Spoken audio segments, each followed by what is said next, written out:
안녕하세요. 책갑튜브입니다. 오늘 소개해드릴 책은 도다야마 가즈이사님이 쓰신 과학자에게 이 일을 제기합니다입니다. 전하윤님이 번역하시고 플루토 출판사에서 출간되었습니다.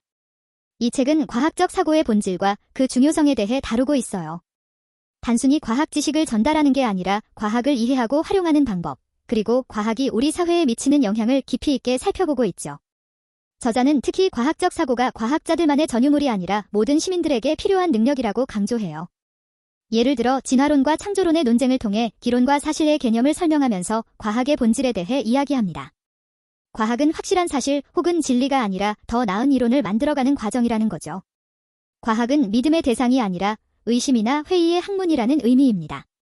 진리를 찾기 위해서 항상 의심하는 것이 이 책에서 말하는 과학하는 태도 혹은 과학적 사고 방식입니다. 이것을 이 책에서 과학 리터러시라 부르고 있어요. 다시 말해 과학 리터러시란 과학 활동의 본질을 이해하고 이를 일상생활에서 제대로 활용할 수 있는 능력을 말해요. 단순히 과학 지식을 아는 것을 넘어서 과학적 방법론을 이해하고 과학이 우리 사회에 미치는 영향을 비판적으로 평가할 수 있는 능력이죠. 절대 진리의 과학적 지식이란 없기 때문에 합리적인 수준에서 납득할 만한 이론이 존재할 뿐이고 지속적으로 이를 개선하고 발전시키는 것이지요. 과학은 한 사람의 천재만으로 만들어지지 않았다는 거죠. 우리가 아는 모든 과학 천재들 역시 거인의 어깨 위에서 조금 더 멀리 내다봤을 뿐일 것입니다. 과학 리터러시의 핵심은 질문하고 의심하는 태도에 있어요. 우리가 매일 접하는 정보들, 과학 관련 뉴스나 광고 같은 것들을 무조건 받아들이지 않고 건전한 의심을 통해 근거를 찾아보려는 노력이나 질문을 갖는 태도에 있어요. 이런 태도는 가짜 뉴스나 의심스러운 정보들로부터 우리를 보호해주는 방패가 될 수 있어요. 그렇기에 저자는 과학적 사고의 핵심인 추론과 검증에 대해 힘을 주어 설명합니다. 추론이란 생각하는 법이고 이는 훈련이 필요합니다. 훈련되지 않고 검증하지 않은 추론은 잘못된 방법으로 나아갈 가능성이 높습니다. 특히 유사과학의 경우 자체적인 완결성을 가지고 있는 경우도 있지만 이는 검증을 하지 않거나 선택적 검증을 하는 경우가 많습니다. 저자는 이런 유사과학이나 잘못된 추론을 막기 위해 필요한 것이 과학적 사고방식의 훈련이라 말하고 있습니다.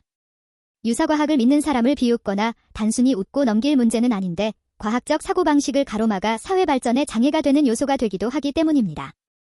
집단 면역 체계를 붕괴시키는 주요 원인이 되는 백신 거부 운동이나 지속적으로 종교적 맹신을 강요하면서 공교육을 망가뜨리려 하는 창조과학, 과학적 성과를 부정하는 지구 편평론자들이 그 대표적인 예입니다. 또 과학 리터러시는 우리가 사회의 중요한 의사결정에 참여할 수 있게 해줘요. 예를 들어 원자력 발전소 건설이나 GMO 식품 규제 같은 문제에 대해 단순히 감정적으로 판단하는 게 아니라 과학적 증거를 바탕으로 합리적으로 의견을 낼 수 있게 되는 거죠. 이는 민주주의 사회에서 시민의 역할을 제대로 수행하는 데 매우 중요해요. 우주 개발, 양자 컴퓨터, 유전자 복제, 인공지능 등 과학기술이 우리 삶에 미치는 영향이 커지고 있는 만큼 이에 대한 이해와 판단 능력이 필요하다는 거죠.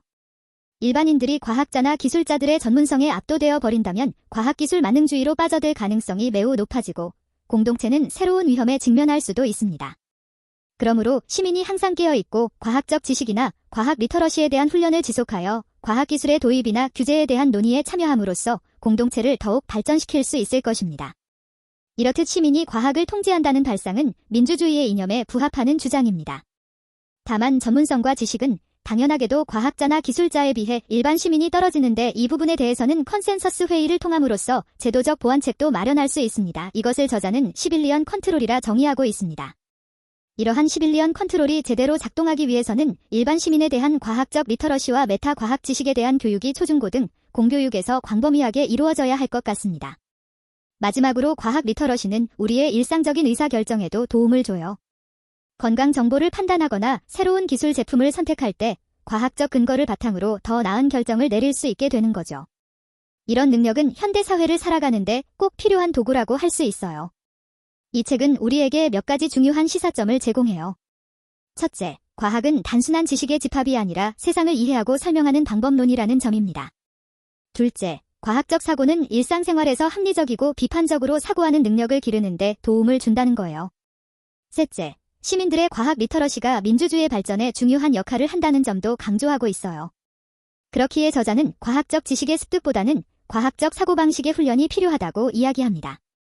결론적으로 이 책은 과학적 사고의 중요성을 일깨우고 이를 일상에 적용할 수 있는 방법을 제시하고 있어요. 과학이 우리 삶에 미치는 영향이 커질수록 우리는 더욱 과학을 이해하고 비판적으로 바라볼 수 있어야 해요. 이 책은 그런 능력을 기르는데 도움을 주는 좋은 안내서가 될 거예요. 책값 벌기 위해 시작한 유튜브. 이렇게 된 김에 구독과 좋아요, 알림도 부탁드립니다.